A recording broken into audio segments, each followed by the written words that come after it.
NEET paper leak और छात्रों के प्रदर्शन को लेकर आखिरकार लंबे समय बाद राज्यसभा सांसद राघव चड्ढा ने अपनी चुप्पी तोड़ दी है। गुरुवार को राज्यसभा में एंटी पेपर लीक बिल पर अपने तूफानी भाषण के बीच राघव चड्ढा ने बताया कि कुछ लोग पूछ रहे थे कि नीट पेपर लीक पर चुप क्यों हो, नीट पेपर लीक पर कब बोलोगे। अब जाकर राघव चड्ढा ने अपनी चुप्पी के पीछे की वजह बताई। राघव चड्ढा ने कहा कि पहले जब विपक्ष में था तब सवाल उठाना मेरा काम था और मैंने अपना काम ईमानदारी से किया, लेकिन अब मेरा काम और रोल बदल गया है। अब मेरी जिम्मेदारी सवाल पूछना नहीं बल्कि समाधान देना है।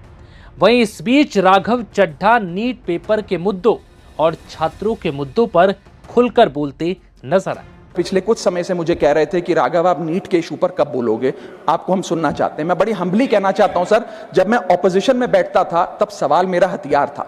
आज मैं ट्रेजरी बेंचेस पर बैठता हूं, आज सॉल्यूशन मेरी जिम्मेदारी है। मुझे आउटकम चाहिए और जब मैं ऑपोजिशन में था तब मेरा काम इशू रेस करना और सवाल उठाना था और पूरा सदन, और आप जानते हैं मैंने वो काम पूरी ईमानदारी से किया। सर 22 लाख बच्चे, रोज 18 घंटे की मेहनत, एक 3 घंटे का एग्जाम, लेकिन एक कैमरा फोन, व्हाट्सएप पर एक मैसेज, टेलीग्राम पर एक पीडीएफ, रात 2 बजे पेपर लीक, सब खत्म, स्टूडेंट की सारी मेहनत बर्बाद।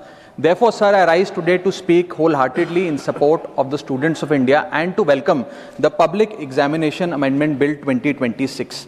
सर, पेपर लीक जैसी सीरियस बीमारी का परमानेंट इलाज करना होगा।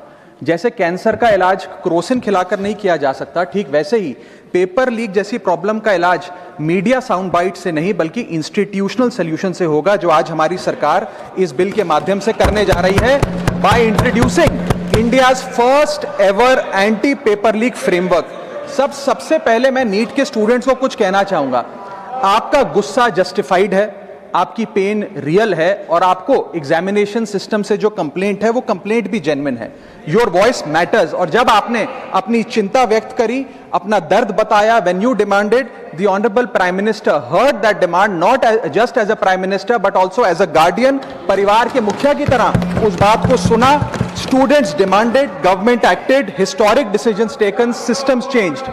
सर, जब एक स्टूडेंट नीट जैसे पब्लिक एग्जाम की प्रिपरेशन करता है तब वो अकेला तैयारी नहीं करता, उसका पूरा परिवार प्रिपरेशन करता है। माँ अपनी छोटी छोटी जरूरतें रोक देती है, घर का बजट कम करती है, पिता फैमिली की सेविंग्स को कोचिंग फीस, रेंट और टेस्ट सीरीज पे खर्च करता है, फैमिलीज को लोन तक लेना पड़ता है और स्टूडेंट खुद कोटा, जयपुर, चंडीगढ़, दिल्ली, पटना जैसे शहरों में जाकर घर से दूर रहता है, दिन में 18-18 घंटे पढ़ता है, रात 2 बजे तक पढ़ाई करता है और फिर अलार्म लगाकर सुबह 5 बजे क्लासेस के लिए उठ जाता है।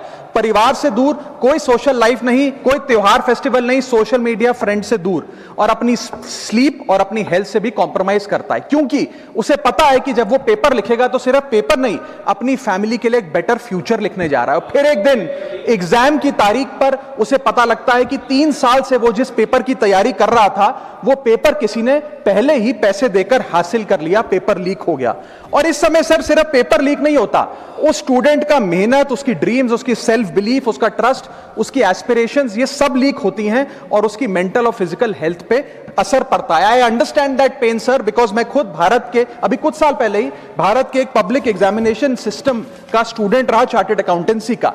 And sir, because I have spent enough time in this house critiquing the government, I have earned the right to say my next sentence with full conviction and sincerity कि जब बात स्टूडेंट्स की आई, when it came to our students and the youth of India, the government heard, the government actioned and the government delivered.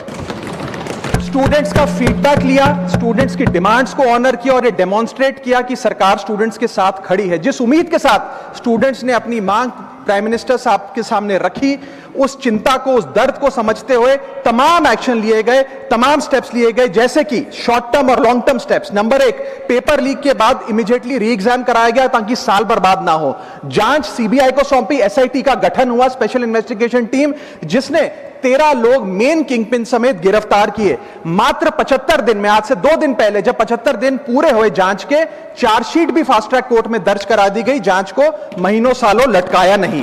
47 national testing agency के officers को shunt out किया गया, education secretary का तबादला हुआ, यहां तक कि मॉरल ग्राउंड्स पे हमारे ऑनरेबल होम एजुकेशन मिनिस्टर ने इस्तीफा तक दिया और स्टूडेंट प्रोटेस्टर्स के खिलाफ जो केसेस थे उन्हें विड्रॉ किया गया। बीरीड फैमिलीज जिसके अपने किसी घर के बच्चे को, किसी स्टूडेंट को खो दिया, उसको कॉम्पनसेशन दी जा रही है। एग्जाम सिक्योरिटी प्रोटोकॉल्स को स्ट्रेंथन किया जा रहा है और अगली बार से यह नीट का पेपर ओएमआर शीट से नहीं बल्कि फुल्ली कंप्यूटर बेस्ड टेस्टिंग से कराया जाएगा ताकि remotest chance of paper leak भी एलिमिनेट कर दिया जाए। इसी के साथ साथ सरकार ने एक हाई पावर टास्क फोर्स का गठन किया है जो फर्दर रिफॉर्म्स अंडरटेक करेगी कि भारत के पब्लिक एग्जामिनेशन सिस्टम की इंटेग्रिटी को कैसे प्रिजर्व और प्रोटेक्ट किया जाए और इसमें इंडिया के मोस्ट अक्लेम्ड एक्सपर्ट्स जैसे कि नंदन नीलकनी साहब को समिति में डाला गया है। इसी के साथ साथ डेटरेंस क्रिएट करने के लिए, अपराधी के मन में खौफ पैदा करने के लिए एक ऐसा कानून लेकर आज सरकार सदन में आई है जिसके पास होने के बाद कोई अपराधी सपने में भी यदि पेपर लीक करने का सोचेगा तो उसकी रूह कांप जाएगी। पहली चीज, पेपर लीक को एक इंडिविजुअल द्वारा किया गया क्राइम नहीं बल्कि एक ऑर्गेनाइज्ड सिंडिकेट नेटवर्क द्वारा किए गए क्राइम के तौर पे ट्रीट किया जाएगा जिसमें इनसाइडर हो, कोचिंग माफिया हो, लॉजिस्टिक वेंडर हो, प्रिंटिंग प्रेस हो, सॉल्वर गैंग हो, एग्जाम ऑफिशियल्स हो, सब पर कार्रवाई होगी। सबको दोषी करार देने के बाद, गिल्टी करार देने के बाद 10 साल तक की जेल होगी और 10 करोड़ रुपए तक का जुर्माना लिया जाएगा। सारे ऑफेंसेस को cognizable, non bailable, non compoundable बनाया गया। एक स्पेशल टास्क फोर्स का गठन किया गया कि अब कभी भी यदि पेपर लीक की संभावना भी उत्पन्न होती है तो यह स्पेशल टास्क फोर्स जांच करेगी और यह इन्वेस्टिगेशन सालों साल नहीं लटकाई जाएगी। 2 महीने के अंदर अंदर से इस इन्वेस्टिगेशन को कंप्लीट करना होगा। और इसी के साथ साथ फास्ट ट्रैक कोर्ट्स का गठन किया जो यह इंश्योर करेंगे कि इसमें स्पीडी ट्रायल हो, डे टू डे ट्रायल हो, स्पेशल पब्लिक प्रोसिक्यूटर होगा, 3 महीने में पनिशमेंट सुनाई जाएगी। सर मैं बता दूं हमारे देश में fast track courts heinous crimes के लिए बने हैं जैसे कि क्राइम्स अगेंस्ट वुमेन, रेप और पॉस्को जैसे अपराध के लिए। आज हमने पेपर लीक को उस हीनियस क्राइम्स की कैटेगरी में ला खड़ा किया है सर। इसी के साथ साथ सर इंस्टीट्यूशनल और systematic reforms will demonstrate zero tolerance towards paper leak और इससे भारत की इंडियन पब्लिक एग्जामिनेशन सिस्टम की इंटेग्रिटी को हम प्रिजर्व और प्रोटेक्ट कर पाएंगे। ये सब इसलिए हुआ because sir there is nothing more important than the students and their future.